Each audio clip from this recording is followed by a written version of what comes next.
दोस्तों, क्या आपने सोचा है कि इंडक्शन में किसी भी तरह की आग नहीं होती लेकिन फिर भी खाना पक जाता है। गैस चूल्हे में आग दिखाई देती है, हीटर में लाल तार दिखाई देता है, लेकिन इंडक्शन में तो ऐसा कुछ होता ही नहीं है। फिर भी उस पे रखा हुआ बर्तन गर्म हो जाता है। दोस्तों, आखिर इसके अंदर ऐसा होता क्या है कि इसमें रखा हुआ बर्तन भी गर्म हो जाता है और इसमें रखा हुआ खाना भी पक जाता है, जबकि हमको दिखाई कुछ नहीं देता, ना आग दिखाई देती, ना ही कोई जलता हुआ तार दिखाई देता है। दोस्तों, आज का जो वीडियो है वो इसी के ऊपर है कि आज आपको पता चलेगा कि इंडक्शन में ऐसी क्या चीज होती है जिसकी वजह से हम उस पर खाना बना पाते हैं। तो फ्रेंड्स, वीडियो बनाने से पहले मैं आपको एक चीज बता देना चाहूंगा कि इंडक्शन बेसिकली दो तरह के होते हैं। पहला होता है इंडक्शन कुकर और दूसरा होता है इंफ्रारेड इंडक्शन कुकर। तो आज जो हम बात करने वाले हैं वो बात करने वाले हैं इंडक्शन कुकर के बारे में। इंफ्रारेड के बारे में तो मोस्टली लोगों को पता है कि उस पर हर तरह के बर्तन काम आ जाते हैं, चाहे वो लोहे का हो, चाहे स्टील का हो, चाहे वो मिट्टी का हो या फिर किसी भी धातु का हो।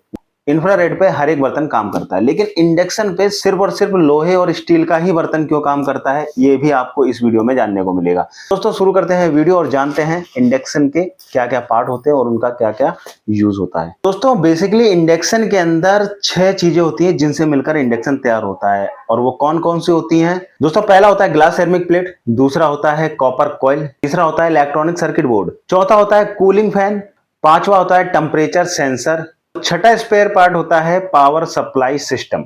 तो चलिए दोस्तों, एक एक करके इनके बारे में जानते हैं और इन सभी का क्या क्या यूज होता है। सबसे पहला पॉइंट आता है ग्लास सेरेमिक प्लेट। दोस्तों, ये वो प्लेट होती है जो आपने इंडक्शन के ऊपर देखी होगी, एक प्लेन सरफेस होता है, कांच की तरह दिखता है, ये प्लेट होती है। अब ये क्यों लगाई जाती है, जब भी आप कोई बर्तन रखते हो तो उसके लिए प्लेन सरफेस तो चाहिए ना। सबसे पहला काम आता है कि इसके ऊपर बर्तन रखने का, कि बर्तन रखा जाए तो वो इधर उधर गिरे नहीं, कुछ भी जो आपने पकाने के लिए रखा है उसका सरफेस जो है बिल्कुल बराबर रहे, कहीं भी वो डगमगाए नहीं। दूसरा जो आता है वो इसलिए भी यूज किया जाता है कि इसमें जो हीटिंग होती है वो ये ट्रांसफर करता है सीधे बर्तन को। जी हाँ, खास बात ये रहती है कि इस पे आप हाथ रखते हो तो वो जलता नहीं है, हाथ किसी भी तरह से गर्म नहीं होता आपका, या हाथ को कोई भी नुकसान नहीं पहुंचता, क्योंकि ये जो प्लेट है ये गर्म नहीं होती, सीधे इसके ऊपर रखा हुआ बर्तन गर्म होता है। और इस प्लेट में एक और खास बात होती है कि अंदर की जो मैग्नेटिक फील्ड होती है उसको अपनी तरफ से ट्रांसफर कर देना, मतलब बर्तन को सीधे पास कर देना। ये अपने अंदर एब्जॉर्ब नहीं करती उस मैग्नेटिक फील्ड को, ये सीधा ट्रांसफर कर देती है बर्तन को। ये लॉजिक आपको बाद में समझ में आएगा जब वीडियो के लास्ट तक आप जाएंगे कि ये जो मैग्नेटिक फील्ड है ये है क्या। दोस्तों, वीडियो में बने रहिएगा, आज आप इंडक्शन के बारे में पूरी अच्छी तरह से जान जाएंगे कि ये कैसे काम करता है। दोस्तों, ये तो हो गया ग्लास सेरेमिक प्लेट के बारे में। अब बात आती है कॉपर कॉइल के बारे में। कॉपर कॉइल क्या होती है, जैसा कि आपको नाम से ही पता चल रहा होगा, कॉपर कॉइल मतलब ये हीटिंग के लिए यूज किया जाता है। जब भी आप कोई बर्तन रखते हो तो वो हीट किसकी वजह से होता है, वो होता है कॉपर कॉइल की वजह से।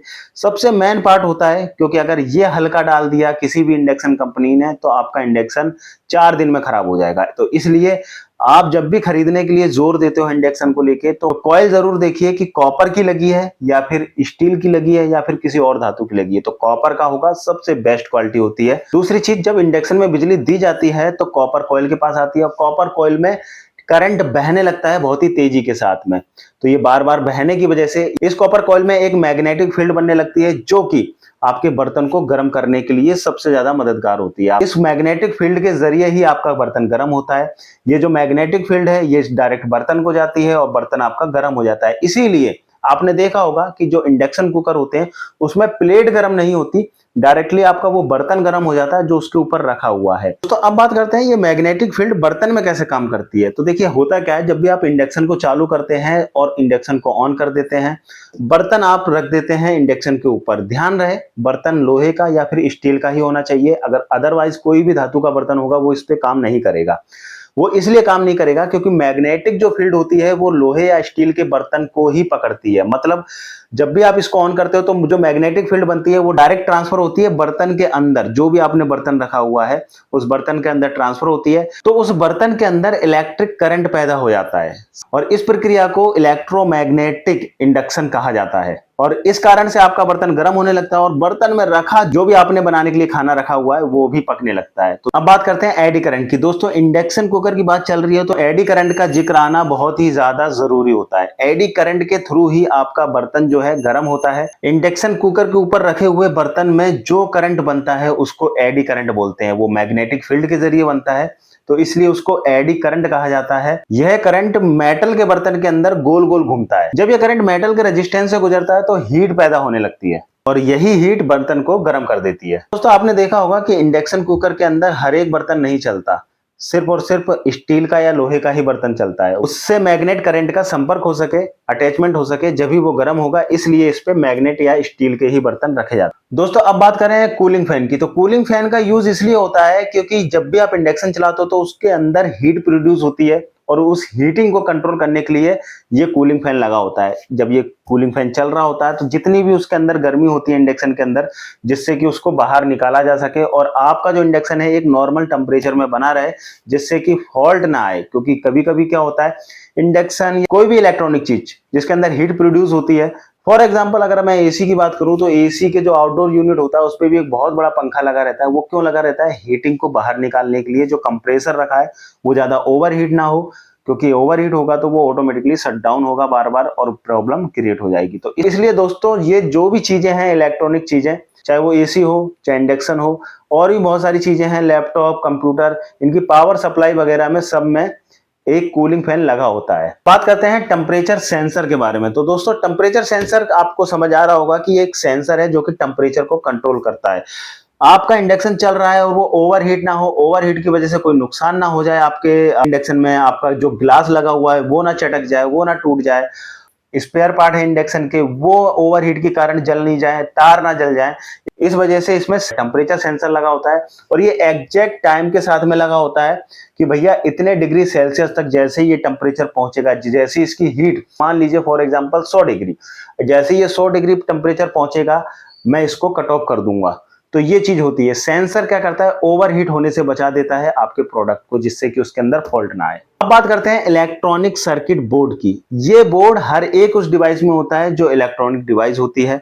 इस बोर्ड का काम होता है कि जितने भी इसके अंदर पेरिफेरल्स एंड कंपोनेंट लगे रहते हैं वो सारे इसी से अटैचमेंट किए जाते हैं, चाहे वो कोई सा भी सिस्टम हो। जैसे कि इंडक्शन के अंदर जो बोर्ड होता है वो सारी चीजों को कनेक्ट करके रखता है, चाहे क्यों ना उसकी प्लेट हो, चाहे क्यों ना उसका टेम्परेचर हो, चाहे क्यों ना उसका सेंसर हो। इसलिए ये बोर्ड बहुत ज्यादा जरूरी हो जाता है इंडक्शन के अंदर। साथ ही दोस्तों ये कहना गलत नहीं होगा कि ये जो बोर्ड है ये पूरा दिमाग होता है एक इंडक्शन का। जी हाँ, जैसे हमारी बॉडी का पूरा जो बैलेंस बनाने वाला काम है वो क्या करता है, दिमाग, ऐसे ही इंडक्शन या किसी भी और भी इलेक्ट्रॉनिक प्रोडक्ट में जो इसके बोर्ड होते हैं वो इसका दिमाग होता है। तो अगर आसान भाषा में मैं आपको बताऊं तो इंडक्शन कुकर के अंदर एक कॉपर कॉइल होती है और कॉइल में एसी करंट बहता है, जिससे उसके अंदर मैग्नेटिक फील्ड उत्पन्न हो जाती है और यह मैग्नेटिक फील्ड जो होती है बर्तन के अंदर एडी करंट पैदा करती है, जिससे आपका जो रखा हुआ बर्तन है इंडक्शन के ऊपर वो गर्म होने लगता है और फिर खाना पकने लगता है। तो यही कारण है कि इंडक्शन कुकर बिना आग के खाना पका देता है। आपको दिखता ही नहीं है कि आग आ कहां से रही है, लेकिन आपका खाना पक जाता है, क्योंकि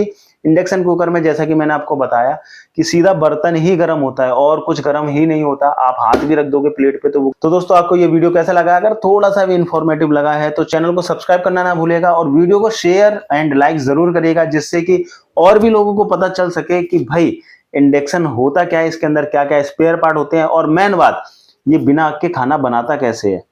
तो दोस्तों मिलते हैं अगले वीडियो में। धन्यवाद। जय हिंद।